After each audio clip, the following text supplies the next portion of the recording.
হয়তো আমরা গ্রেপ্তার হতে পারি, কিন্তু আমরা বলে দিতে চাই, যদি গ্রেপ্তার হয়, যদি আমাদের ফাঁসির কাছে নিয়ে যাওয়া হয়, তবুও জাতির পিতা বঙ্গবন্ধু শেখ মুজিবুর রহমানের প্রশ্নে আমরা আপসহীন থাকবো।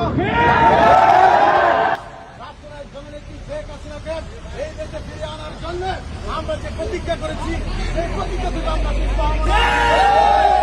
We stand for Sheikh Hasina. We stand for democracy. We stand for justice. She is coming. Nobody can stop us. Joy!